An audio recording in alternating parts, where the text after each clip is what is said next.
Good afternoon, YouTuber subscribers and friends alike. It's Grant coming at you from Miles City, Montana. It's January 29th or 30th, 2016. Happy New Year's and happy late Christmas to those who I didn't get to say that to in the very last video, because the last video has been about a month ago. I just haven't had any content related to my channel to put on a video, so I haven't done any videos for a month. Things are going well at Walmart. I'm just now made 3 months in at Walmart, and I like working there. We are supposed to get a 2% raise. Yes, some of the other smaller Walmart stores are closing, mostly in the south. But those places are always places where there's a Walmart 10 miles away from another Walmart. And since Kmart it went bankrupt and is going to be closing up, Walmart is condensing and combining the stores just for overall business purposes. They transferred most of their people. We got 80% or so transferred, and some other people chose to move on to other jobs and not move and relocate for it, and so on, but not lots and lots of people are losing their jobs. Anyway, I'm sitting in my newer, it's a 2009 Chevy Traverse. The other day, about 2 weeks ago now, I went into Nutbomb's dealership here because they're the fastest mechanic-wise servicing in Montana. There's other better mechanics, but they tend to take a month at a shot. Up here in Miles City, it seems like people have extra 1 or 2 or 3 cars available to drive, and they pay insurance on that and everything, just so that if one breaks down, they can afford to let the car sit at the mechanic shop for a month or more on end, because the mechanics are that good, but they have that line of cars to do. And anyway, while I was sitting there to get the water pump fixed, the Skylark's water pump went out right after doing the fan relay to get the fan to turn back on, and a bunch of other little stuff. It was starting to nickel and dime me. I happened to ask the salesman at Nutbombs in front if they could look into approving me for a car. It took mostly all day long waiting on them, and they had to stop servicing my car to do it and just leave the water pump as is. And through that whole process, I walked out with, or should say drove away with, a 2009 Chevy Traverse, and I did get it approved for. It's got enough room in the back, as you can see, for a 6-foot long bed, which is the whole point. It's a 7-seater, but you can put all the beds down. Put down all the seats down. Which would be more than enough room for me to do some summer camping in, and then next winter I'm probably going to go down to Sedona, Arizona, or someplace that's warmer to be able to continue living the mobile city car dealer kind of life, because I got to make payments on this thing now. Payments are not too bad. They're just between $300 and $400 a month. You can negotiate on it. But then I have to also pay the rest of the down payment down from the dealership at the same time. So I have 4 months of really tight budgeting to accomplish to get this car. But it's a 2009, so it's 7 years old, and it has 97,000 miles and something, so just under 100,000 miles. It's not a car that I would intentionally buy for the whole in terms of the loan. Nutbombs was valuing it at $13,000. Kelly Blue Book values this kind of car in this shape with the mileage and everything at $10,000 to $11,000. So Nutbombs was close. And then of course I'm paying about $5,000 worth of fees and taxes and the interest. And some of that was $700 worth of dealership lapse insurance to make sure I was fully covered for the time during the sticker, the 40-day sticker on the back plate, until I can get it plated and insured myself, which that was expensive as hell. I wish I'd had a couple $100 extra to pay for full coverage insurance before doing that. But like I say, when I went in there, it wasn't on my mind to go and see if I'd get approved for a car, for one thing, and then even if that was on my mind, I didn't think the chances would be very good of getting a car for until you have 6 months worth of work at Walmart, and I'm only at the 3 month. So they were able to work with me a little bit, but at the same time screwed me over a little bit in terms of the payments. But this is the type of car to keep for 6 months to a year and make bank, live in and make bank, and pay down on it pretty well, and have just what I need to do is establish good car paying credit history on lease, since I've never leased a car before, and I'm not a big fan of doing so, as you all know in my videos. But I got tired of driving old cars that just constantly break down. That car had a lot of minor little problems. The thing will drive and drive and drive. Buicks are known to just go and go and go, but they have these minor little issues because of how old it is and how long it's been sitting there and so on. I still may keep it as an extra car, or may sell it to a friend of mine. A couple different people are looking for a car at the same time, so we'll see how it goes. But for right now, the idea is to try and figure out how to plate and insure this with the down payments and everything. Pretty much takes up one of my checks. So I'm working around with my other checks to figure out how to get everything done within the sticker time. And then I can afford to sit on the other car and for a couple, 2 or 3 more months here until I get the down payment for this paid off. And just in case, just have it. And then I can sell the car or put in the water pump and fix all the little minor things like the window needs to the roll down needs to go back on the manual roll belt things that are in there, and the door panel and the panels need to get fixed. So need to do that. It needs a new fan belt. It needs a water pump. If I can do all that, and then possibly if I want to put the extra money into it to buy new tires for it, then I could sell it for around $1,000, and then list what I bought it for at $500, and then all the parts and labor and time it took to fix it up to that point, and say $900 or $1,000 for them, and go with that. Down the line someday, and hold on to it if I don't, because I got a decently good enough insurance deal on the car, that Skylark for liability, and this one for full coverage. So with that being said, I should be able to afford just having both a month. That was the main thing I wondered about, is an extra $50 or $60 a month for insurance on that car, and whether I'd use it or not. But I got a good combination from Progressive on that one. Anyway, going back to this car now, I plan on doing some summer camping in April. Right now it's January, so I'm going to stay in the apartment for February and March.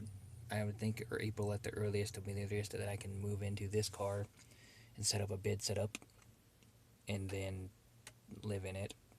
There's a back cargo area, which I'll show you in a minute, but it's windy outside. That's why I had to come down here to this part of town in front of this building, and I'm hoping that it'll count the wind noise out, so you don't have the wind on the mic when I go outside to show you the outside of the car. But for the moment, just wanted to show you that, and the fact that it's a 7-seater. It gets about 15 to 16 miles to the gallon on the highway, or combined, so to speak. So it's Chevy Traverse is a crossover. It's in the same category as a Dodge Journey, and that's originally what I was looking for, was a Dodge Journey, a newer, like 2014 to 15 to 16 Dodge Journey.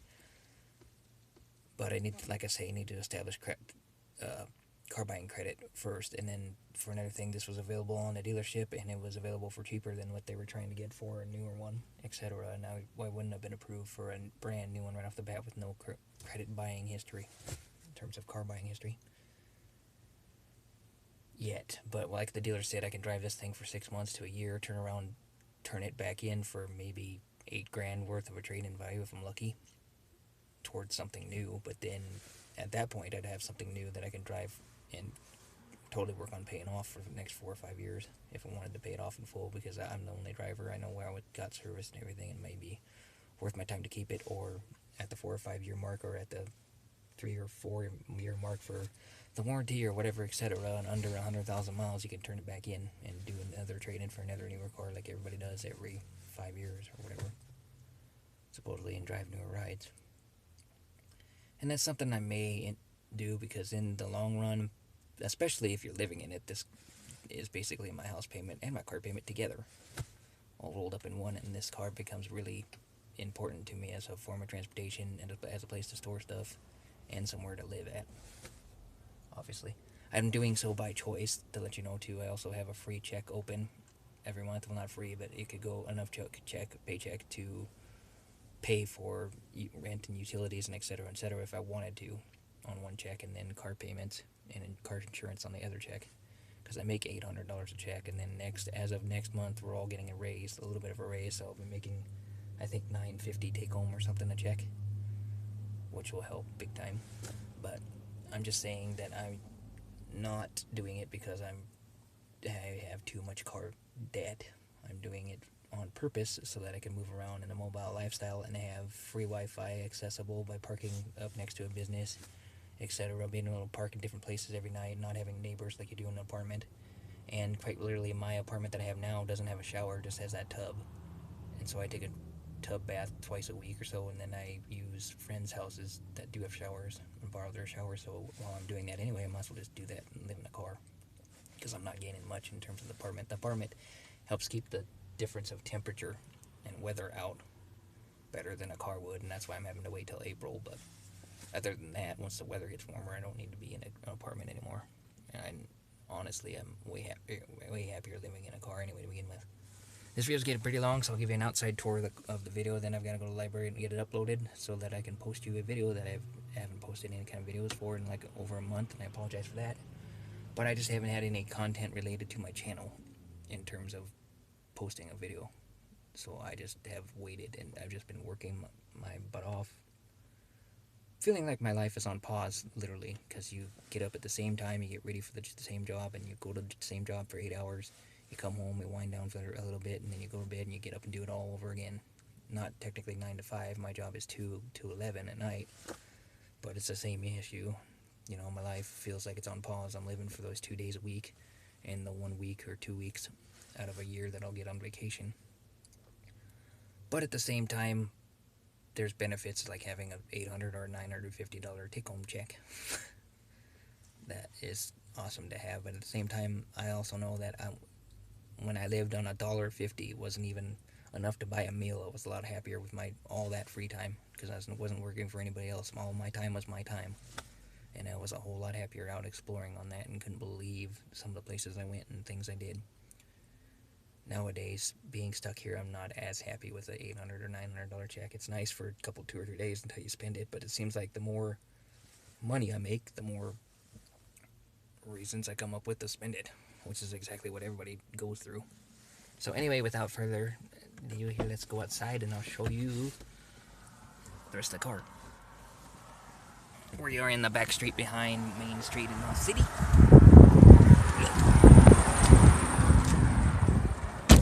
Oh, and shout out to the Airplane 312. I'm using the selfie stick he got me for Christmas.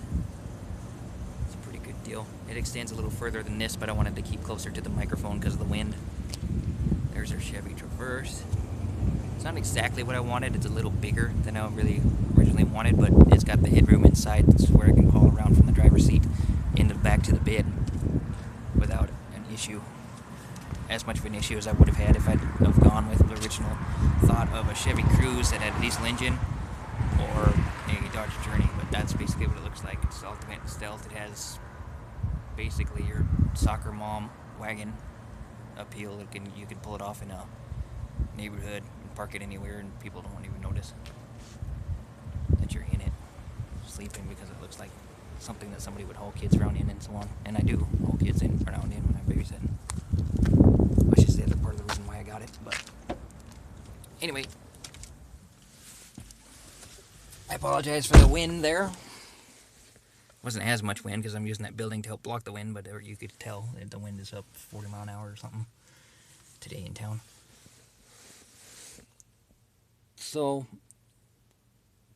basically, another thing I wanted to talk about is I originally started getting trying to get approval for a 2016 Chevy Cruze diesel engines for the diesel engine so that I could potentially winter camp and idle the diesel engine overnight, and I wouldn't have as much of an issue as idling a gas engine overnight or something, and I could stay in colder climate if one had to, if I could stay here next winter or whatever. But at the same time, I want to do some traveling anyway.